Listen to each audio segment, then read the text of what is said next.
All right, y'all, welcome back to another edition of Collector's Market Watch, where we talk about all things Lorcana from a collector's perspective. It means chase cards, it means sealed product, it means promos, and we are going in heavy into the chase card side of the market today. We're going to look at every single chase card from the first chapter all the way to Whispers in the Well and everything in between. Probably call out a couple other cards in between, maybe look at the market for each set as a whole. We're going to talk about if we should be buying, selling, or holding these cards right now. Give a couple thoughts on that and see where the conversation takes us. Y'all be sure to subscribe to the channel if you want more great Market Watch content like this. We upload content like this every single Tuesday and also pack opening content every Sunday and Thursday if you're into that sort of thing as well. And with all that out of the way, let's dive into the market. And of course, we are going to start with the first chapter and we're going to just climb the ladder all the way up into Whispers in the Well. So obviously, with the first chapter being the first ever set that came out in Lorcana, if you were lucky enough to pull one of the 12 chase cards from the first chapter, which being an enchanted rare, you have that 1 in 100 chance of striking that destiny. And within that 1 in 100,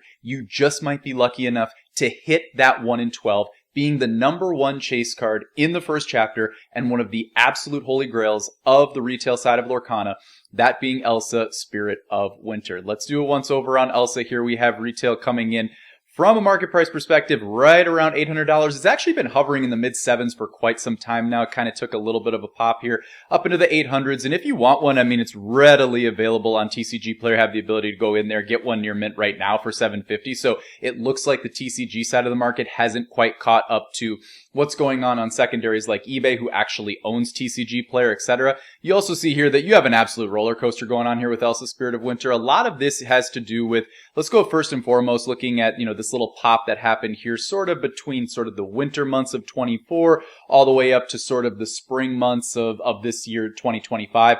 That is when Lorcana had a massive boom. Obviously, a lot of buzz with the hobby, and of course, the number one chase card being Elsa right at the forefront of that. PSA 10s just flying off the shelf, flying off the shelves of secondary markets, things like that. Obviously, then we took a little bit of a pause, a little bit of a dip.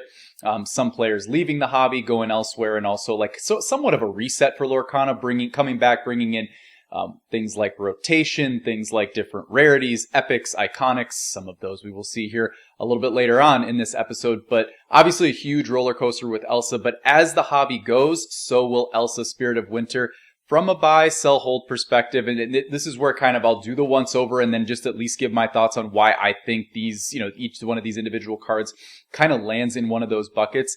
For me, this is a hold.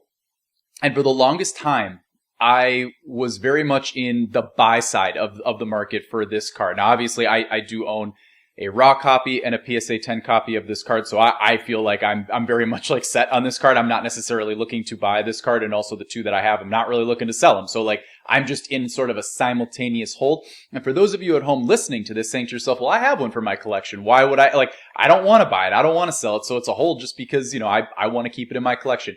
This very much is not related to you, right? If you're holding it for your collection, you have it in your collection and it's just going to live and breathe within your collection forever. First of all, congratulations to you. That is wonderful. And that's absolutely the way you should be thinking about it. But if you are looking to do things like sell a card, get off of a card so that you can buy another card or buy a sealed product. Maybe you're in the market for a card because you can't seem to pull it, right? I want to be able to grab one of those, enchantments, one of those iconics. I'm in the market. Is right now the time to enter? This is very much the conversation for you. So with Elsa Spirit of Winter, I'm in the hold camp as of now. And about a month ago, I was in the buy side of the camp. But I'll tell you what, over the past month or so, and it's not as though this is a new phenomenon that is happening within Disney Lorcana, but at the same time, I mean, y'all, in the last month, we have multiple new products that have been entering into the market. Products along the ways of the Costco first chapter bundle, the Black Friday bundle, where you have the first chapter packs mixed with the Floodborne packs. It's very clear and obvious that there are these EN2 packs that are just absolutely stacked somewhere in a massive warehouse or behind the scenes, buried somewhere, that they kind of keep bringing into market and are continuing to flood the market with these. And while I can see that being a good, and I see all the positives of that.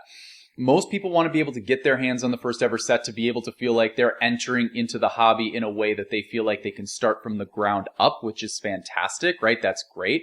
So if those products are selling, that is wonderful. However, And as we've talked about ad nauseum with the first chapter, even though there's a distinct difference between the EN1 and the EN2 from a sealed perspective, and there's no difference from the ELSA perspective, like a specific raw card perspective, right? Doesn't matter if I open an EN1 pack, EN2 pack, it just doesn't matter, right?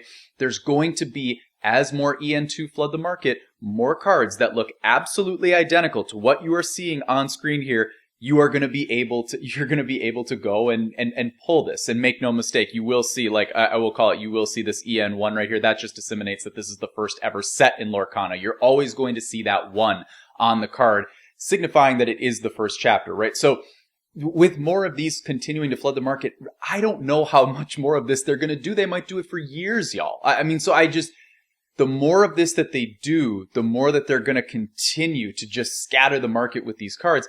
I just don't know where they're going until such a time when they tell us that they are done printing this, right? That they are done with the first chapter, or at least done with the first chapter from a perspective of like, maybe we can get something where there's like, I don't even know, like I'm just spitballing at this point, but like some kind of icon here that disseminates like 5th anniversary, 10th anniversary, just something different. There's obviously no first edition stamps on these cards unless you have the D23X Pro first edition promos, right? Those are the only ones that have that. So unless we get some sort of, signifier on the card, there's just no way to tell, right? So it really, we're at the mercy of how many more of these are they going to flood the market with. Look, if you want to pick one of these up right now, go for it. Absolutely go for it. Like, I think it's a fair price. Price has been sitting here for a long enough time. It has stabilized around this like mid-7, low-8, threshold. Like, I'd be perfectly fine with that. If I was in the market for it, I could absolutely justify, like, you know what? It might go a little bit lower. That's fine. However, as someone who's very much like, I always like to say it on the channel, I'm a very data-driven person, right? So for someone who's a very X's and O's, as we look at the first chapter price guide, when you look at a card like an Elsa Spirit of Winter coming in at a price that is basically over a 3x multiple, price to sale from the perspective of a sealed first chapter box, like that is like, I'm fine with that if they were going to say, like, we're not printing any more of this. Like, what's out in the world right now is what you get. I'm more than fine with that. Because, I mean, of course, from that point, like, there's TCGs with cards that go for thousands, tens of thousands of dollars. Like, I get it, right? Because it's an asset that is now, it is now officially a commodity. There are less and less and less of them in the world. But if they keep putting more of them out there, I don't know what I could do from that standpoint, right? Also, at the same time, you look at it carrying a price tag that's 4 times the multiple of the next highest enchanted rare from the first chapter, being Stitch Carefree Surfer. That is also something that, look, I'm okay with that as well, just because I know that, like, once again, the hobby has deemed this as our Charizard, Blue Eyes. Like, if you're into, Pokemon, Yu-Gi-Oh, TCGs, like, if you know, you'll understand that, that compare and contrast. I'm fine with that, but it all keeps coming back to, we gotta at some point have a standstill of printing these packs. Otherwise, I can't get behind it. I'm gonna say, like, so for right now, we're gonna have to just say a hold on Elsa. However, honestly, like, if you're someone who sees if you see a long runway and a long future for the hobby, at some point they will stop printing it. So, I mean, it also depends on your timeline. If you're someone who's like, look, I'm buying this and I'm never giving it up, if you want to enter the market right now, that's perfectly fine. But if you are someone who's like, I want to grab 5 copies of this, if you have that kind of jing to be able to just throw at something, if you are somebody who wants to do that, like, I would just exercise caution with the idea that if you're going to sit on these for, 1, 2, 3, 5 years, something like that, just know that in that 5 years, it is very, very possible that we're going to be right back here a year from now with another first chapter Black Friday bundle, holiday bundle, like whatever else with a binder in it with more first chapter packs, like that unknown, like, X quantifier that we have no idea how many of these still exist out there. It's something that you are technically chancing, but at the same time, it from a short-term perspective, it has hovered in the 700-800s. I'm perfectly fine with it. Moving on into Rise of the Floodborn, and that is going to bring us to Cinderella Ballroom Sensation, which I low-key believe is probably the most beautiful enchanted rare in all of Disney Lorcana. It's between that and another one that we'll get to momentarily. If you know who I am and my background and like my nostalgia, you probably have a good guess at what that is. But doing a once-over of Cinderella, average market price, $183. I remember a time where this card was chilling right in the 300 range. Not that long ago, right? I mean, back in back in spring of this year. So we're, right now, time of this recording, like for historical context, we're in December of 25. I remember in March of 25, man, this thing was rocking a $300 price tag. PSA 10s going for like the high hundreds, like $700-800. And now I'm sure I haven't looked on eBay, most recent sales, but I'm sure you can get them for very fair market value of like, I don't know, like $300-400, probably something in there. Might be a little bit more of a price tag just because it is the second ever set, and this is an absolutely beautiful card, and also a card that as we look on, like when we go and look at Rise of the Floodborn from a price guide perspective, there also is that similar jump that we do see with Elsa Spirit of Winter. Nothing even remotely from an enchanted perspective is even close to Elsa Spirit of Winter from a delta perspective, like a 4x multiple from the number 1 chase to the number 2 chase, as opposed to like Cinderella, where still a very big gap between Cinderella and also Alice, like from a percentage perspective. Really the bigger gap exists as we get down to Snow White, which, to tell you the truth, y'all, just as a call out, like this is an absolute buy right now. I don't know why this beautiful Disney princess is chilling all the way down in like the $60 range for, the second ever set in the hobby, which is also got a Disney princess sales tax on it. Like I think this is a phenomenal buy right now. But no, I mean, I would understand. Look, I do understand from the perspective of Alice Growing Girl, it is a reprint within Fabled, right? So it's out there and you can technically play it in Fabled right now. And the fact that you have the ability to play it and it is in the rotational meta, that does count for something. Whereas Cinderella Ballroom Sensation is just kind of chilling there because people have just once again anointed it as the ultimate chase up there with Elsa. Again, almost like I would call it like a diet version, right? Like a light version of that. But again, Alice Growing Girl, you're probably going to see it, probably in all reality, dip under that $100 threshold at such a time where it's out of the rotation. That won't be for quite a while now. But I have to imagine that that's probably what's creating that delta between Alice and also Snow White. But also just keep in mind, this is like, I mean, look, y'all, just as a call out here, I mean, there are enchanteds chilling here for like, and look, I promise I'll only do this like once or twice. Okay. I promise only once or twice. This is the second set ever in a hobby that I wouldn't necessarily say Rise of the Floodborn was crazy overprinted, unlike that of the next set that we're going to talk about. But man, I mean, like, there are enchanteds like Bad Guy Pete that nobody wants to give any love to. And also you've got like Namari chilling right here, like $25 enchanted, $25 card that is like a 1 in 100 pull.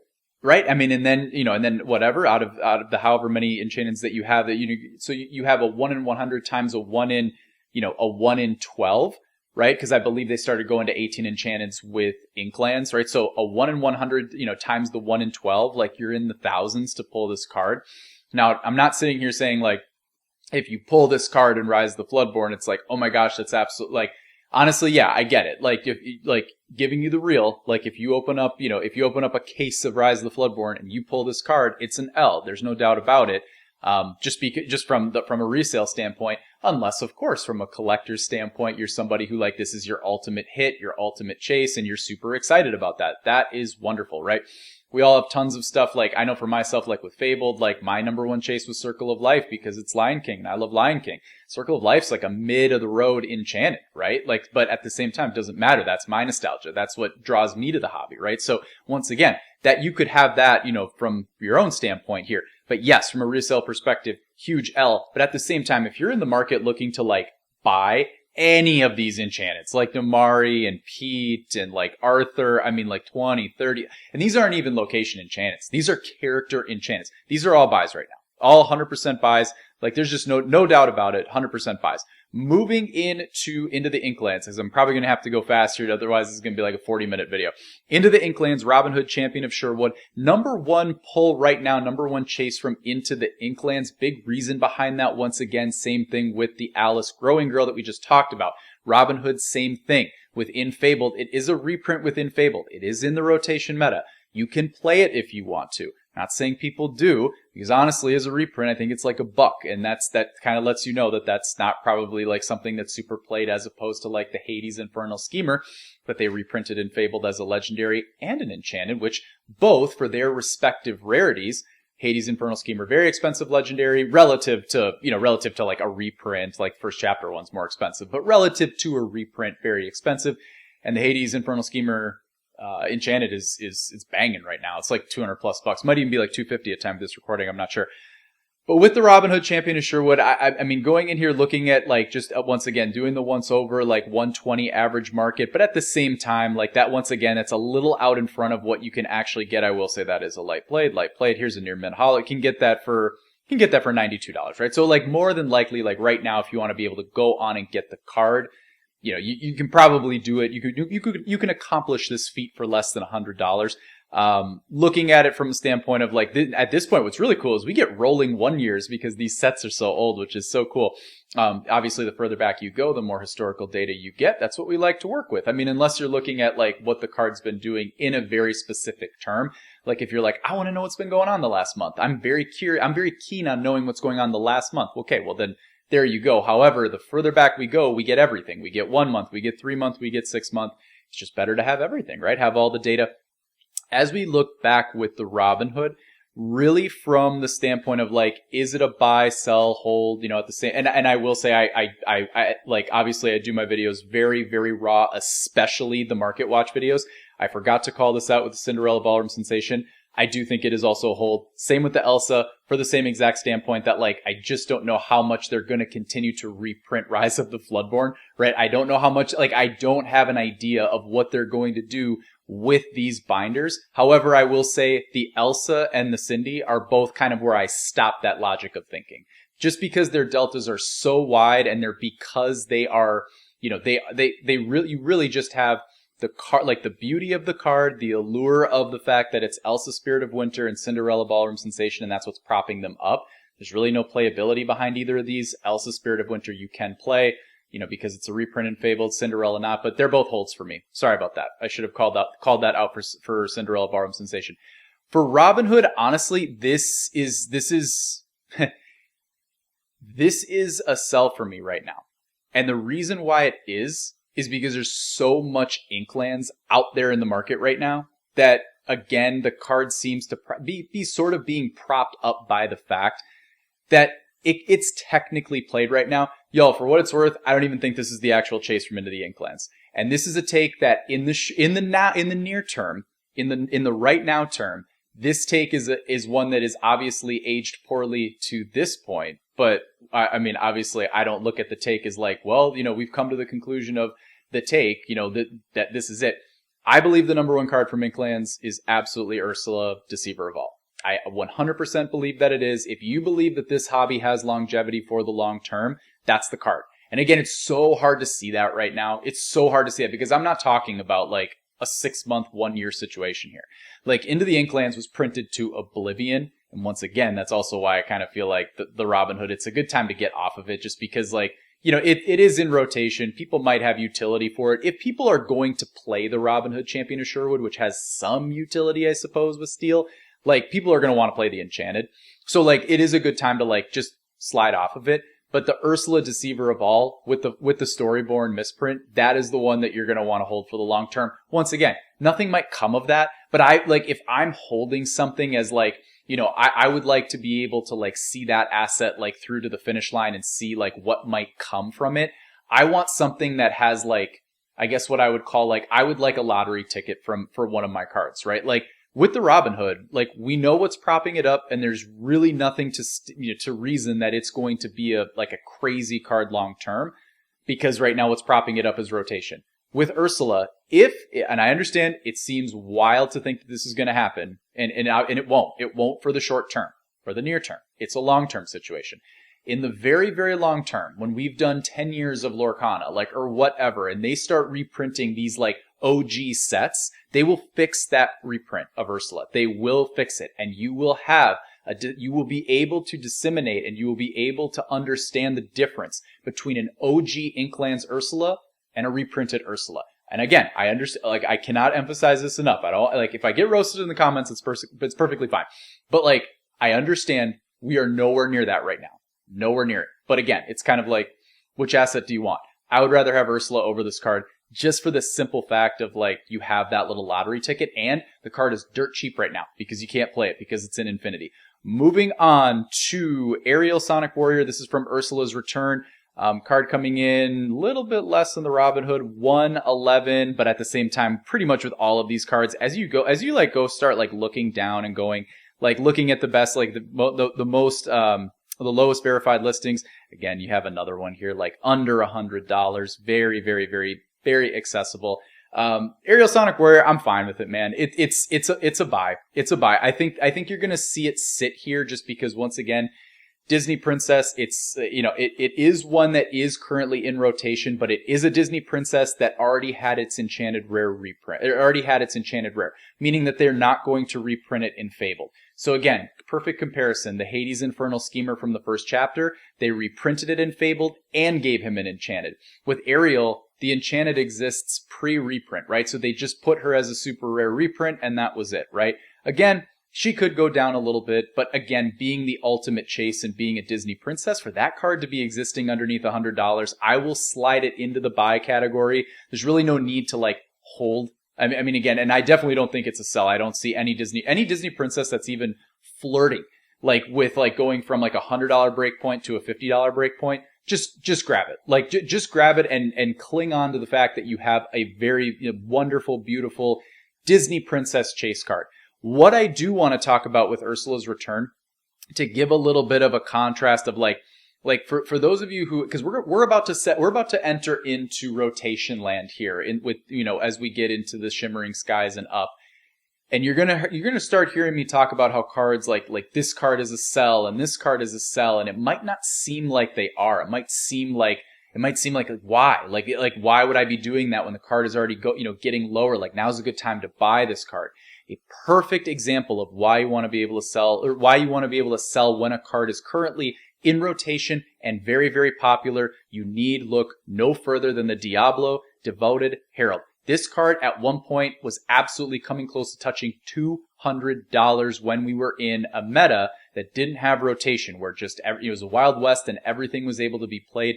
This card, I remember, was obvious, of course, as we all remember, one of the hottest cards that put Emerald on the map. I mean, it was an absolute mandatory card to not only to be able to play if you're playing Emerald, but it almost became you were playing Emerald Steel and everything else. Like, it was either like lot of Diablo mirror matches happening, right? So once again, though, we get into the fact where this card is now out of rotation, can't play it anymore, useless, right? Gone. Like, the card falls off the face of the earth. But at the same time, right, like, that's an opportunity for us. It's almost as if the card has gotten like a little too overblown, like in that $65 price point, because you still do have the opportunity for the Diablo where they could reprint it. And if they do reprint it, that card's going to go right back up, man. That card's going to go right back up to where it was. You just tripled your money. So like, again, I jockey with this card. Like, I think, once again, like, I know we're talking about the Ariel as the ultimate chase. I really do believe Ariel is like, if you want Ariel, go get it. We're kind of flatlining with Ariel, and it's a fair time to go get it if you want. It's fair market value. I don't see anything like crazy on the buy side. That being said, I don't see it going any lower either. So like, and again, it could go from 90 to like 85. Like, that stuff happens. But like, do I see it going to like 50, 40? No, of course not. Like, it's a Disney princess and it's the ultimate chase, and it's in Ursula's Return.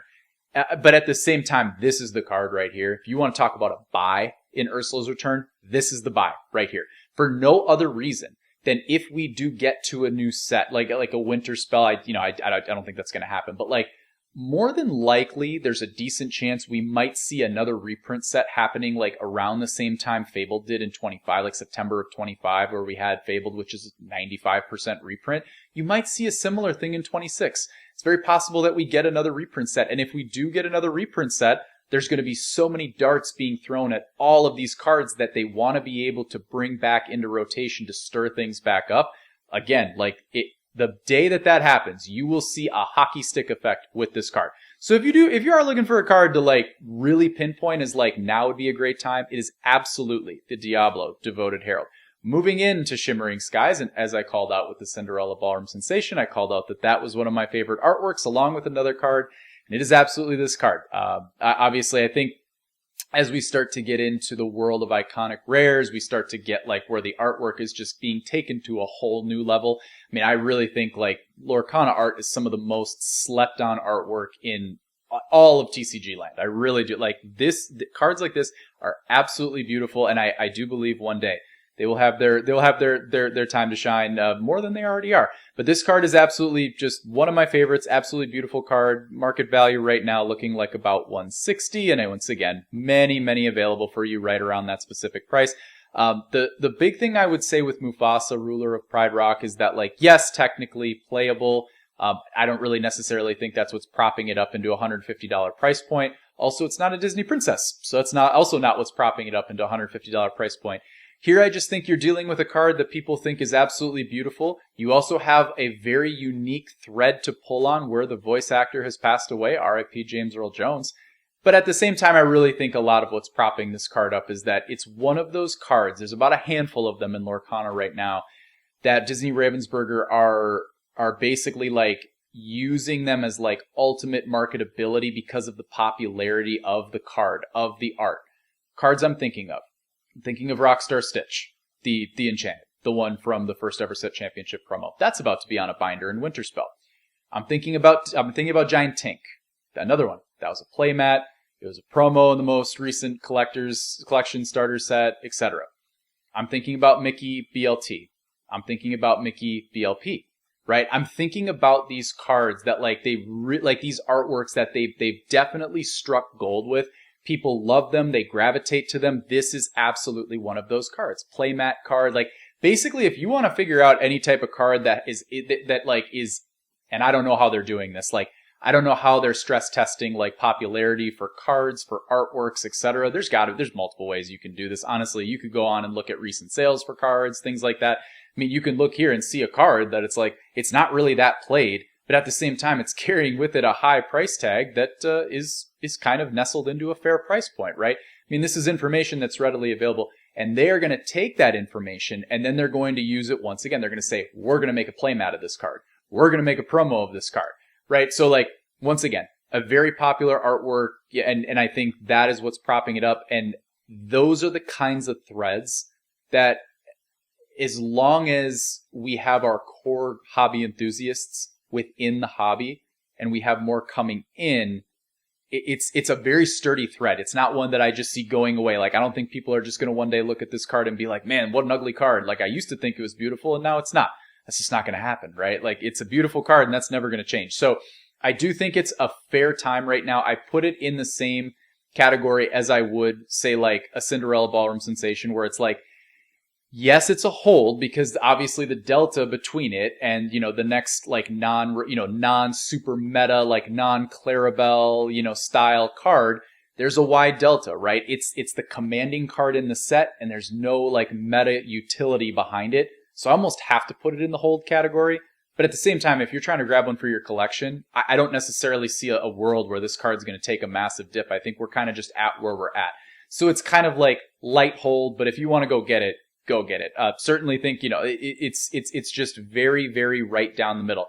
If you want to sell it, go for it. If you want to buy it, go for it. But at the end of the day, it's 6-7. It's a hold, right? Like that's where we're at with it. So going into Azure at Sea and into Tiana Restaurant Owner, and this is where, and not just for this set, but also for other sets going forward, this is where things are going to get a little spicier. Tiana coming in around 118, 120, and you can find readily available copies of this as well. When we look at the price chart here, right, we see that like we're kind of experiencing like in the last like month or so, like you see this like little dip effect that we have here, like this dip off of like a 135 number down to a 120 number, and you might say to yourself like, what a great time to get in there and buy. It's a great time to get in there and buy if you're a game player. Like if you're a game player and you want to use this card and have this card serve as utility for you, great, get in there.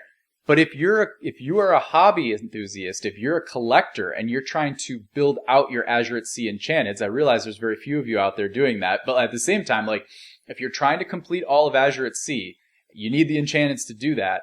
Like you might see the dip here, but I'm not looking at that. I'm looking more like right here. I'm looking more at like this 68 low, and I wonder even if the 6 month. We're still in the 6 month. We're at the 68 low. That is the number that I'm looking at. Because that 68 number, you'll also notice right underneath the mouse, that's August of 25. Fabled came out September of 25. And that's when all of the reprints came out and we started to get into this sort of like different, changed, adapted meta. And I understand Tiana, you know, like it's not a reprint within that. You can just play it within Azure it, which is part of rotation. But at the same time, that is when the meta shifted in such a way that really, really benefited Tiana. And with that shift benefiting Tiana, there will also be a time that it shifts and it hurts her. And that is the time where you want to jump back in. This card right now is without question a strong sell. If you are a collector, right? Again, all my game players out there, like, you know, it's probably a buy right now, honestly. If you're a game player, it took a slight dip for you. If you want to use this card, lucky you. You caught yourself a light dip in a rotation meta where she's somewhat usable. But if you are a collector, it's a sell. It's a sell. This is a card that's absolutely not going to carry $100+ price point on it and be living in the same realm as, say, you know, some of like the aerial, you know, Sonic Warriors of the world and stuff like that. Also technically a rotation meta card. But this is a card that absolutely stands to go lower. It's been at 68 before. It will be back around there again. And so if you're looking to get off of one, two, multiple of these copies, absolutely go and do it. And that is the exact same aspect. That is the exact same logic that we're going to do as we talk about Tamatoa Happy as a Clam. I mean, I'm just going to overly emphasize everything that I just said with Tiana. I mean, like, it you know, it just so happens that Arcasia's Island follows Azure at Sea. But basically, Tamatoa is Tiana exemplified. It is just a more dramatic version of Tiana. This card, I mean, obviously, market value coming in at 201. What is hilarious about this card is there was a time when this card sold. Let's see. Let's make sure we get up here and actually get a good look at this. There's someone who bought this card for over $500 when it first came out, with the hype, with the FOMO, with, like, I don't know if this is a game player, collector, who this is. It's probably both, or probably a game player, quite frankly, because they knew the utility of the card and what it serves. But even though you have this massive, massive spike up here and we're all the way down here in the 200s, it's still a sell. It's still a sell because it's not going to go any higher than what it is right now. We have just come from a meta where Blurple and Sapphire is in the absolute spotlight. And realistically, for a healthy game, they're going to want to make sure that they are constantly pulling levers and making things as balanced as possible. You've seen Ruby, what started out within the first chapter and within the, you know, the rise of the Floodborn metas, you know, really early days, you know, Ruby Amethyst was it was the meta, right? And then that evolved into Emerald Steel meta, and then a Blurple meta, and now Amethyst Steel meta. We're kind of all over the place right now type meta. But like, we just came from the ultimate Sapphire meta. I mean, and this card was obviously peaking. Make no mistake, no different than other cards that are like in the spotlight right now. Their time will come too. And we are seeing this card's time right now. It is going down. And once again, once it is maybe not as, you know, darling of the meta as we're kind of seeing right now, where things are much more wide. There's a lot of in combinations that people are playing, and the market is represented by that. You're seeing it absolutely crater in the last 3 months. And then when you get to a world where we are out of rotation with this card, where you can't even play this card, what do you have? You have Diablo Devoted Herald. That's what you have. And that's where we're going to be with this card. So like, even though it's completely cratering and you think like, okay, buy low, sell high. Yes, absolutely. No doubt. But we are not at the bottom with this card yet. We are headed towards the bottom with this card right now. But the card can still be played. It's still a strong card. So you're going to continue to see game players try to figure out how to use that tack. So as a collector, like, I'm saying the same thing 6 months ago that I'm saying today, which is you can still wait on it as a buy. If you have one and you want to sell it, like, don't think it's going back up to $400 or anything like that. Those days are probably gone, right? But like, you can still make a nice premium off of it if you're looking to get off of it right now.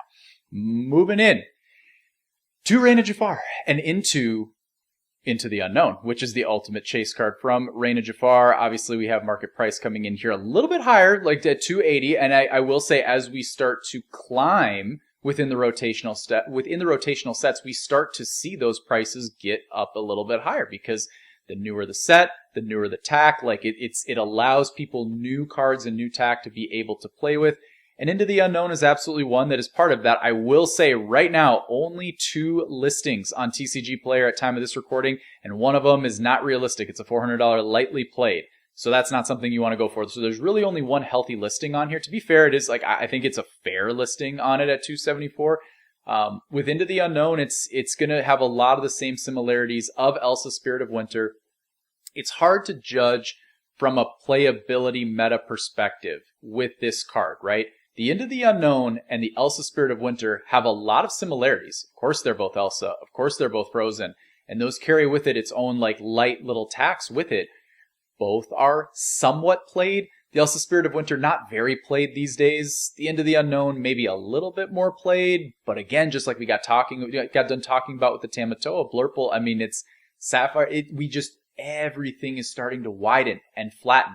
I'm pretty sure there was just an event where like a Ruby deck topped or something like that, right? And it's like, okay, so like now throw that in the fold. Every color is at least borderline meta right now, right? And so the days of this like blurple life, like we're past them for now. Like we are evolving, and every day that goes by, that side of the market is evolving. What does this mean for you as a collector? It means it's a hold, man. Like it's the same thing with Elsa Spirit of Winter taking out the reprint side of things. They're never going to reprint Reign of Jafar. They just aren't. Again, it would need to be like that Inklands conversation that we have. And we're talking like 10 years from now. Sure, maybe then 10 years, Lorcana's a wild success. Everyone loves it. It's like one of the great TCGs out there that's had a lot of great success. Yeah, you might start to see like 10-year anniversary packs similar to like they did that with Yu-Gi-Oh and stuff like that. For what was it? Was it 25th anniversary with Yu-Gi-Oh, I think? But anyway, like you start to see like they have those little like 10, like a 25 emblem on there, or a 10 emblem on the boxes and on the packs and stuff like that. You don't have to worry about that, a reprint until like we're living that lifestyle. But for right now, with Into the Unknown, once again, I think it's fair that we have some sort of extra tax on it. But the delta on Reign of Jafar from an Enchanted perspective, Into the Unknown isn't too far like removed from the number 2 card, which I believe is the Rapunzel, which is like 180, something like that. That's also a very expensive card for Reign of Jafar. Like the Reign of Jafar Enchanteds have done very, very well. So with Into the Unknown, I don't necessarily if you're someone who is, if you're in on Lorcana, go for it. If you're someone who thinks like it's stalling right now, like, now might be a time where I can get out, I might see a little bit of a dip. In the short term, I can see the idea of selling, but at the same time, long term, it is the number 1 chase, and I don't see that going anywhere. Even if it starts to lose some meta relevancy, once again, it's color locked in to Blurple. So like the meta utility for it, even though it's a decent card, you can only use it playing one type of combo as opposed to a Tamatoa where you can play it with multiple different things because it's its own ink, right? So with Into the Unknown, I think you're probably pretty safe, pretty sturdy price point here within 250. If you think it could go lower, I understand that. I really do. I have it in the hold category. I don't see an opportunity one way or another with it. I think it's a strong card. I think it's a very collectible card. But at the same time, I'm not like thinking like, oh my gosh, like I'm going to go rush to buy one right now because it's going to keep going up. I think we're probably living this life for a little while now. Now going into a card I'm sure we are all very much excited for and waiting for. Going into the Mickey Mouse Brave Little Prince iconic, the absolute darling of the hobby right now. And as we can see with the Minnie Mouse iconic, yes, we do have a market price of around $1,500, $1,450. But as has been widely communicated from other great creators, and I know within our Discord we're talking about it a ton right now within the last few days, can't get one on TCG Player right now. And I think what's super, super exciting with this card, like this is absolutely the number 1 most exciting card to be talking about right now in the entire hobby, for certain within the retail side of the entire hobby. Because this is basically the rebirth of that Elsa Spirit of Winter vibe where you say to yourself, like, if I could have any chase from any set, like, well, what do you want? You want to go back to the first ever set, and you want the number 1 chase from the first ever set, and it's going to command that premium. Fabled is a similar vibe where we are now introducing a whole new rarity. So when we look back years from now and say, I want the best chase from the best set, what is that? Yes, Elsa Spirit of Winter will have her place. But so will this card, because it's the first ever set that had iconic rares, and this is the number 1 iconic rare. So with Mickey Brave Little Prince, if you're asking yourself why this card isn't like how come I can't buy one? How come I can't buy one on TCG Player? I think that sentiment speaks for itself. I think the market is speaking and saying that like, don't want to sell this card right now, because even going in, and even in a world where this card has absolutely roasted and ballooned in price. I just think that you see a market that says it's going to keep going, man. Like, why would it not? It's going to keep going. It has so many collectible threads to pull on right now that why stop at 1,500? This card's going to keep going. Now, the big thing with this card, and you know what? I'm gonna just go ahead and do it because I don't have much else to talk about with the mini. With the Mickey and the mini and with the fabled iconics, especially the Mickey, but also with the mini as well. The big thing we got to look out for here is a fabled reprint. And a reprint of a reprinted set, like a reprint of a set that has reprinted cards, that makes zero sense. So I hope someone in the orbit of who makes those decisions is listening to this, because that makes zero sense. Like I really hope this set doesn't get reprinted. That being said, it's a set that it's the set that recaptured people's attention with Lorcana, and they need to move product, and they need to be able to get not just sets and not just cards out into people's hands. But they need to be able to get Lorcana out into people's hands and get people excited about Lorcana. Fabled in the first chapter kind of are the two sets to do that with, right? I mean, you know, they absolutely are, and the Mickey and the Mini live at the heart of that, especially the Mickey. So while I really hope that doesn't happen, it's very possible that it might. And if it does, you will see this card absolutely crater from that 1450 number, because there will be more out there in circulation. Like this card, because it is so difficult to pull, because the iconics themselves are so difficult to pull, and this is sort of being dubbed as the first OG iconic. Yes, Minnie is too, but Mickey just carries so much more of a tax with it when we think of the Brave Little Tailor, the Brave Little Prince. Those threads are, those similar threads are being pulled on. The Mini, you won't see as much of a crater, but you will see this card crater. It's not like it's going to go from $1,500 like nothing. But yeah, you're going to see an absolute fall from grace. And that is because of just a critical event of there being more out there in circulation. So I hope that doesn't happen. I really hope it doesn't happen. Fingers crossed. Like, they can reprint the first chapter all they want. I really hope that at some point you got to have a set that's just like a tough to get, coveted set. Again, it's a reprint set. There's multiple ways to get Hades Infernal Schemer in your deck if you want it. So really it just kind of comes down to we want more iconics out there for people to pull. That's all you'd be doing, is hurting the iconic market with that. So I hope it doesn't happen. I am saying right now for this card that it is a buy, because I'm going to trust that they're not going to reprint Fable. But I at least want that caveat in there that I am putting it as a buy, and I stand to believe it's going to continue to go higher, because they're not going to reprint Fable. Please don't reprint Fable. Don't do that. It would just be such a bad idea. Please don't do that. Okay, so now that we have all that out of the way, going into the last set, going into Whispers in the Well, Hades looking for a deal iconic. Obviously, last two cards we're going to talk about, the Hades and the Arrow. The Hades is a very simple one. We've talked about this on the channel now for the last month or so. Honestly, absolutely beautiful card, and a really, they're absolutely nailing it with the iconics. I know that that's not what this is about. Like, we want to talk more about the promo price standpoint, but absolutely beautiful card. If you want to get your hands on one, you can get your hands on it for $5.25, and you will notice that over the past month or so, it has come down in price, right? Like you see like a very substantial dip. $7.25 being the high sales price. Now you see like low sales price being $500, and we are living kind of in that $500 range. Very similar. The card is a sell. The card is a sell. The card is a sell, and the reason the card is a sell is because in the long term, Tamatoa, Tiana, any other, like I'll put Enchanteds from Dumbo from Fabled. Like, I'll talk about like a non-playable card right now. Diablo. Like, it falls into that bucket, man. It falls into that bucket. Yes, it's going down. Yes, the sales price is going down. It would look like it's a time to buy. It's going to crater harder when you can't play the card anymore. So, am I saying that there'll never be a time to buy this card? Of course not. Your entry point to buying this card is the moment that this card is not playable anymore, or such a time where this card serves no utility in the meta anymore. The card will crater even more, and that's your moment. If you're looking to sell and you're asking yourself, like, man, I could have sold this for $700, man, now it's $500. Don't worry. You still have time. You still have time. I see this card living in a world of like half the price point of what it is right now. 250, 300, 4, 2 to 350. Like that, like I really do believe it's going to live in that price point at some point when it's no longer able to be played, right? You see an enchanted market, and that's in today's market. You see an enchanted market where like, dude, there's location enchanteds out there for $15. There's character enchanteds that we listed from Rise of the Floodborn going for, 40, $50.